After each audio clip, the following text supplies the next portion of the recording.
Thanks for staying with News at Prime tonight. The Department of Labour has published a notice in the Government Gazette. They're seeking to recognise people in the film and television industry as employees.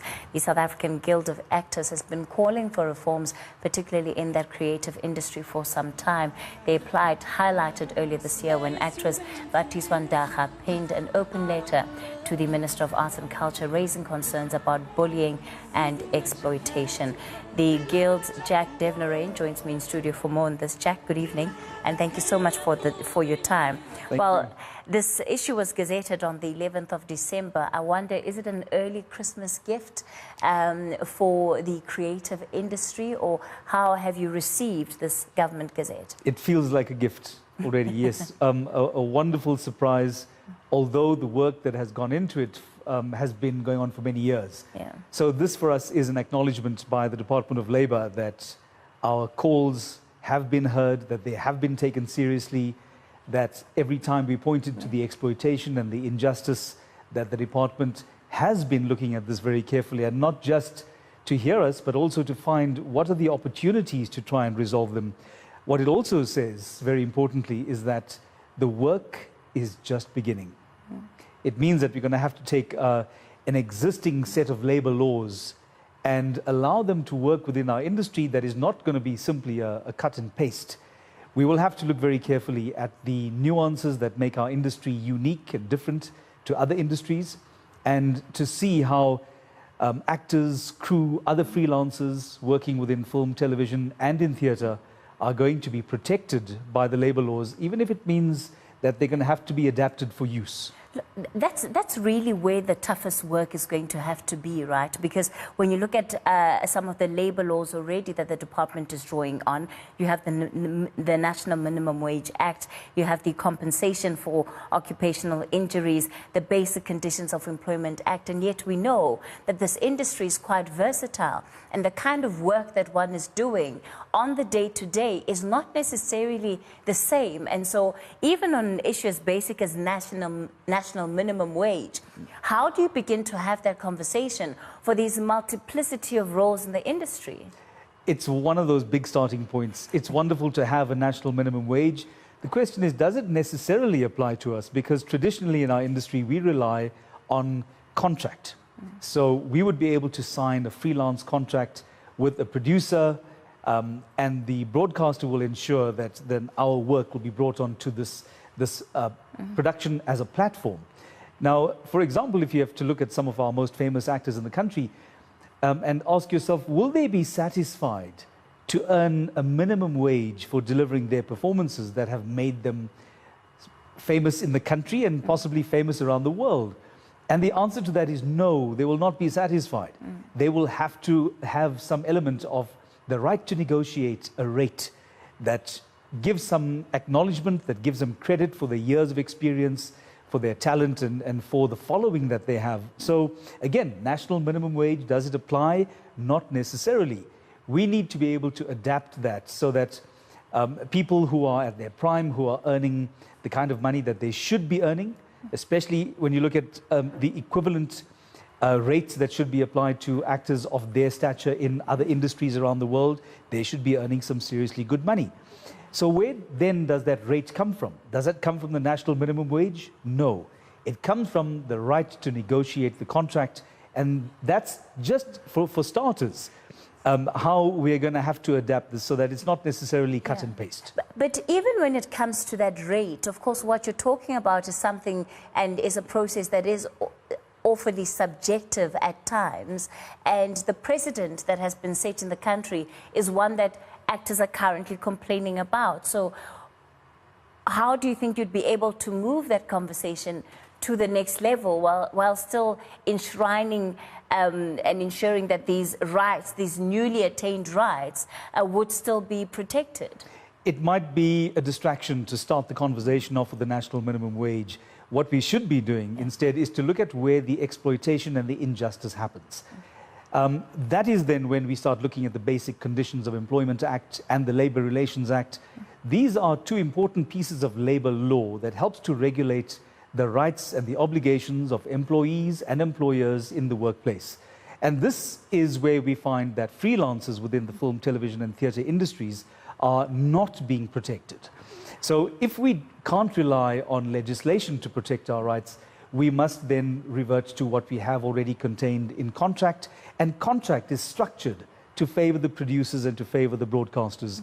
So there isn't the kind of protection we're looking for.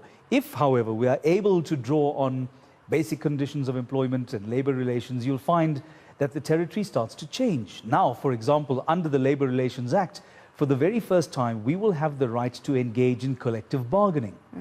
That means actors, crew, directors, producers, broadcasters will all be able to sit around the negotiating table and decide on the rules that would fit and would be working for each one of those elements, and it would be worked out equally so that nobody's going to be suffering the injustice. I imagine that there would be a significant amount of pushback, again, because from one production house to the other, there are certain arrangements that may work better depending on what exactly is the product that is being worked on at any given time. So given how individual the experience might be to a particular production company, how do you begin to take that and I think come up with basic concepts that, or basic template that would apply across the board? You're so right. We have found production companies working under an SABC commission, for example, that will take the standard freelance actors contract and redraft the entire thing so that it's structured to favor the producer and not the actor. And we've had facilitation companies that are dealing with major international feature films and commercial productions. And these organizations have gone on record to say that any form of regulation within our industry is going to be counterproductive. So these are the kinds of producers, production companies and organizations that have stood up to say regulation does not suit us. And of course it doesn't, because this is the industry that has been exploited for so long that people have taken it for granted that we can sell our freelance services cheap. And this is exactly what we are trying to change. So we will be looking very carefully. A very good example, and this is going to be part of our conversation, is that as a freelance actor, if I'm working for more than 22 hours per week, I'm already considered to be an employee according to SARS.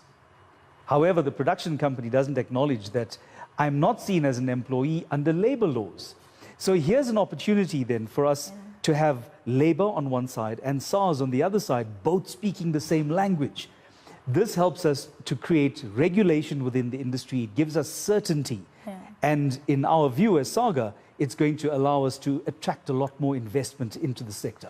The more you speak, unfortunately, all I hear is the prolonging of the process of actually getting to finality, simply because, again, you'll need to get consensus from all these multiple stakeholders that need to be involved and be part of the process. And as you've already mentioned, many of which have been pushing back. The reason why this need has arisen is because people simply haven't been doing right out of their own conscience for the benefit of the industry. How long do you think it's going to take to get there? It's going to take years. And the important thing is that we have basically a declaration of intent from the Department of Labor. And that already is a huge credit to the process, because it says it has begun in earnest. And I think this is a wonderful opportunity for us to hear the submissions that will be made by organizations like SAGA, like the PMA, like SASFED, like the IPO, the Independent Producers Organizations. And we want to identify those organizations that are in favor of the minister's proposal and those that object to the minister's proposal. That's going to be very helpful in us deciding on the way forward, because ultimately South Africa stands as an anomaly along the rest of the world in terms of our industry and the lack of formal regulation through statute. When one looks at what would be included in those benefits, right, and the extent to which many people, again, in the industry take work on a freelance basis, you've got things like annual leave and paid annual leave, maternity leave, sick leave. These are of course, all issues that currently are not covered, but to the extent that things like annual leave and paid annual leave is an option, how do you see that going down with production houses who are saying, well, if you're not on the job and we can't shoot, we simply can't pay you because we need other hands? Absolutely right. And this is why it's important for us as SAGA to say we have to continue the conversations with production companies and with broadcasters, because we are not sitting here saying that it's going to be an automatic process where labor laws can exist in a replicated form within our industry. We are saying on record that these labor laws will have to be adapted. So, of course, it will mean that there will have to be a lot of back and forth and negotiation. We're the first ones to say, if a voiceover artist, for example, is going into studio to record a 30-second radio advert, and all they're doing is that they're using their voice, they spend a maximum of maybe 30 minutes in that studio. Does that voiceover artist, do they then have all labor laws apply to them in that instance? And logically, it cannot be. So how then do we adapt it so that this person is protected in some way, that they are not being exploited in the ways that they have been traditionally? How do we adapt leave, as you point as an example? If I'm contracted to a production for 3 months, to what extent am I allowed to apply for leave or to take sick leave? And these are not automatic answers. This is the start of the process, and I think the minister has kicked it off. Look, I think you certainly have your work cut out for you as an industry, and we'll be waiting then to look at the submissions that yourselves and other organizations will be making to the Department of Employment and Labour. And of course, they have 60 days to make those submissions. And as you hear, it's not a process that's going to happen independently. It'll certainly need the buy-in of multiple stakeholders, at least to get it off the ground. But certainly an important conversation for the creative industry in South Africa.